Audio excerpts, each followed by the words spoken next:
Well, Wisconsin voters are obviously making up their minds and changing their minds as they head to the polls in less than a week. Of course, we just talked about this new Marquette poll. Now it shows Ted Cruz surging into Badger State. I want to go to Milwaukee Journal Sentinel's Patrick Marley. Patrick, your newspaper has come out and endorsed Kasich as the GOP candidate. He's hanging in there at 21%, but can you ignore the surge that Cruz has made in your state, and what do you make of it? Well, it's a huge development for Cruz to be where he is now. The Republicans' establishment in Wisconsin is very strong in opposing Trump. Almost all state legislators oppose him. Talk radio is very united against him.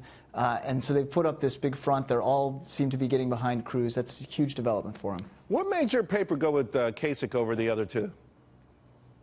Well, I'm a reporter. I don't have anything to do with their I mean, but I didn't get a chance to read the endorsement. I what did the paper say? Help me out here a little bit.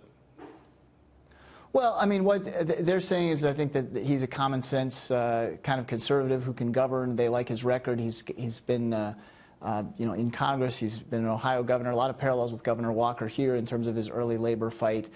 He came into our editorial board. I think they liked what they had to hear. You know, Patrick, the thing is Wisconsin has been such a central, important state in this country's history with respect to politics. It's the birthplace of progressivism. It's been the battle with unions and Scott Walker over the last few years. Is there a sense there that it could actually have a major role now in dictating or who will ultimately be in the White House? Well, I mean, we are an important state. You know, we're the only state who has a primary on the 5th of April. And we are often indicative of where the country goes as a whole.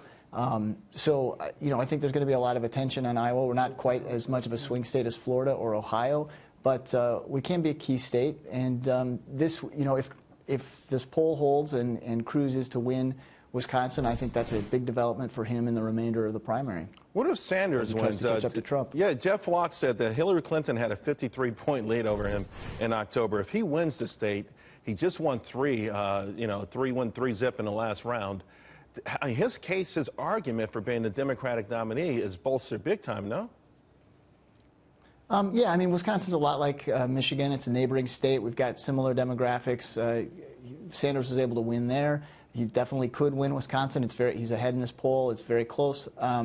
But I still think that, when you look at the big picture, when you look at the delegate count, it still looks like Clinton's in much better condition than he is. All right, Patrick. But it would give him momentum. It would help him make his case. Patrick Marley, thank you very much. Really appreciate it.